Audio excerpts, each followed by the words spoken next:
Assalamualaikum warahmatullahi wabarakatuh. Dalam video yang ke-10 saya kali ini, di sini saya akan membahas dalam mata kuliah pengantar studi Islam. Di sini saya akan membahas tentang modal studi hukum Islam. Perbedaan syariah dan fikih. Syariah bersumber langsung dari wahyu Allah, yakni Al-Quran, dan mencakup seluruh aspek kehidupan. Sedangkan fikih adalah hasil pemahaman manusia terhadap syariat yang bersifat dinamis. Fikih membahas aspek praktis seperti ibadah dan muamalah, sedangkan syariah juga mencakup akidah dan akhlak. Dengan demikian, penerapkan hukum Islam harus mempertimbangkan konteks sosial dan tradisi. Hubungan fikih dan kondisi sosial.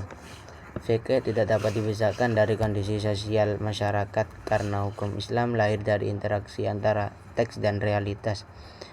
Abdullah Ahmad Al-Naim menekankan bahwa ekspektasi hukum Islam sangat mempengaruhi oleh faktor sosial, ekonomi, dan politik. Oleh karena itu, hukum Islam harus mampu menjawab tantangan modern tanpa kehilangan nilai universalnya. Implikasi sosial dan politik. Hukum Islam berperan penting dalam membentuk masyarakat dan negara. Perubahan sosial, globalisasi, dan nilai asasi manusia mempengaruhi pemahaman hukum Islam. Dalam politik, hukum Islam pernah digunakan untuk legitimasi kekuasaan seperti pada masa Abbasiyah. Kini penerapannya beragam tergantung konteks sosial dan politik suatu negara. Hukum Islam harus dipahami secara kontekstual dan tidak terlepas dari realitas sosial. Rekonstruksi hukum Islam modern. Rekonstruksi hukum Islam bertujuan menafsirkan ulang hukum agar relevan dengan zaman modern tanpa meninggalkan prinsip dasarnya.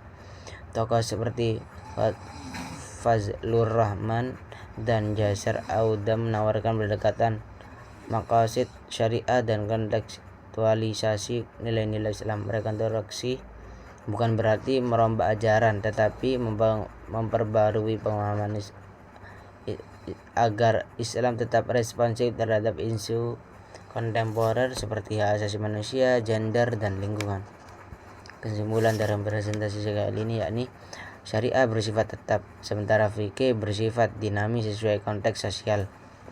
Hukum Islam selalu dipengaruhi oleh faktor sosial dan politik, sehingga perlu rekonstruksi agar tetap relevan dengan perkembangan zaman. Studi Islam harus menggabungkan aspek teologis, sosial, dan politik agar mampu menjawab kebutuhan masyarakat modern secara adil dan kontekstual. Sekian dalam presentasi saya kali ini. Apabila ada salah kata, mohon maaf. Wabillahi taufiq wal hidayah. Assalamualaikum warahmatullahi wabarakatuh.